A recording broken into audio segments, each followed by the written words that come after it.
انا بقول لكم اهو والايام بينا، انا بقول لكم اهو والايام بينا. نادي الزمالك بينتهي، نادي الزمالك بينتهي. انا بقول لكم اهو الايام بينا. احنا اتغلبنا عشان سيئين، وكل الناس اللي بتقول لك الزمالك في الشوط الثاني حاجه تانيه، حاجه تانيه ايه؟ هو خلاص الخواجه قال له قفل ورا يا ابني، وان شاء الله ربنا كريم، واي واحده معديه قدام ابقى اجيب جول. كتير وتقيل وبايخ ورزل وغير سعيد وتقيل. بس انا شخصيا ما استغربتش، لان عايز اقول لحضراتكم في فرق كبير قوي. يا جماعه الجون الاولاني ما كانش له دعوه بحد واقف صح او حد واقف غلط. الجون ما كانش له دعوه بحد واقف صح او حد واقف غلط.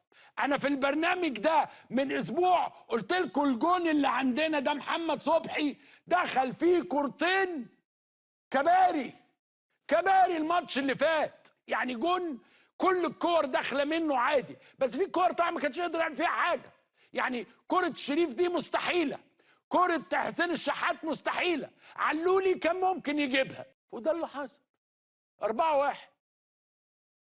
انت منتظر ايه من فرقه تلتها وهو بيلعب بيفكر هيروح الاهلي ازاي؟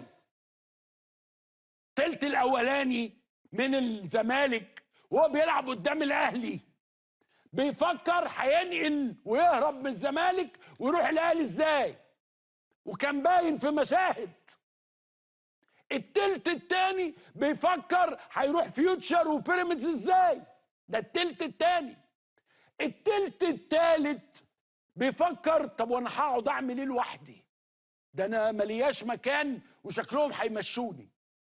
دي نفسية الفرقة اللي نازلة تلعب لقاء القمة. مفيش أي حاجة جوه اللعيبة تقول لهم العبوا. إيه الفانيلا اللي كلها ترتر وخارج النجف دي؟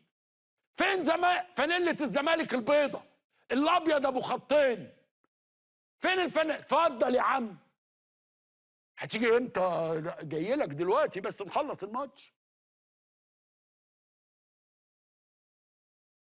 دي روح قتالية، دي حاجة انت متوقع منها فرقة تعمل حاجة؟ الفانيلا الزرقاء ديت، الوهم اللي حصل انه لو لبسنا الفانيلا الزرقاء ننزل نخلي الدنيا زرقاء، ما هي اتزرقت على دماغ اهلنا امبارح. كلها نجوم كده، دي مش فانيلة رجالة يا جماعة. فين الفانيلا البيضة بتاعتنا؟ ده انت منزل اللعيبة لا انتماء ولا احساس. طب الماتش خلص، في ذكر في النادي فتح بقه ولا الهوا؟ ما كانش فيه احساس.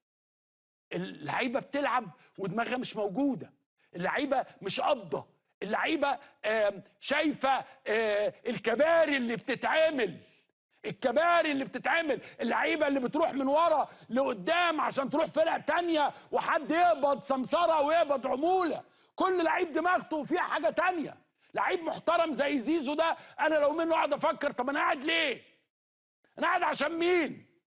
انا عايز العب في فرقه مقامي، انا عايز العب في فرقه. انت عايز تقول لي ان الفرقه دي هتروح البطوله العربيه تلعب قدام كريستيانو رونالدو؟ ده احنا والراجل اللي بيلطم ده مفيش اي ثبات انفعالي خالص. طب انت كمدرب شفته واخد 3، طلعه بقى معواد بره. فيش خالص. انت شايف الجون بيلطم؟ اول مره اشوف لعيب بيلطم في ماتش كوره في مصر. يا تلحقوه يا ما تلحقوهوش. المطلوب دلوقتي ان الزمالك يبقى زي اي فريق في الدوري في ال 18 فرقه، ما يبقاش بقى حتى ولا الوصيف ولا البعبع ولا الفن، لا انا بقول لحضراتكم احنا رايحين في سكه اللي يروح ما يرجعش. انت عندك قدامك الاهلي عنده الدكه بتاعته بره فيها فرقه تانية، ناس نازله كلها عايزه يعني تعمل حاجه، تقدم حاجه، في قياده، في نادي، في استقرار، في فلوس، في مرتبات، في اعلانات، في دعم. احنا عندنا ايه؟ احنا عندنا حد بيفكر في السحر. انسوا حكايه الاتنين ارتكاز واربعه ثلاثه، مفيش فرقه بتلعب بخطه في مصر، انتوا بتضحكوا علينا. 4-3-2-1-5، لا هيرجع وظهيراي الوسط والاثنين، لا مش عارف مين هيجي على اليمين ومين مسلوسي يعمل ايه. الماتش اللي قبليه انت دفاعك كله كان شوربه، الجونين داخلين بين رجلين محمد صبحي. طب خلاص اللاعب بعافيه انتهى، وانت شفت انهار في الملعب، انت هتاخد منه ايه تاني؟ هو في ايه؟ انا بقول لحضراتكم اهو وافتكروني، انسوا بقى اصله مين هيبقى رئيس مجلس اداره. انا بقول لحضراتكم الزمالك رايح في حته اللي هي بقى ايه، وسط الدوري، الربع الاخير من الدوري بس. انما انت كان الفريق اللي قدامك ده كان عايش نفس مشكلتك وقت ما انت واخد دوري وكاس.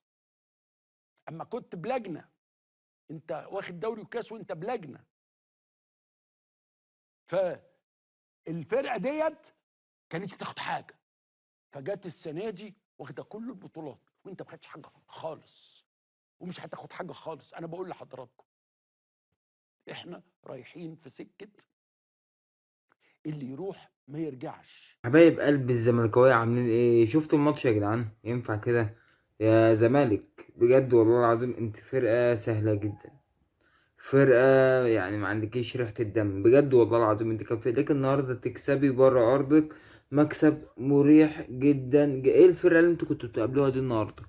نهضة بركان كسبتكم ده قبل كده، فوقك من الكلام ده.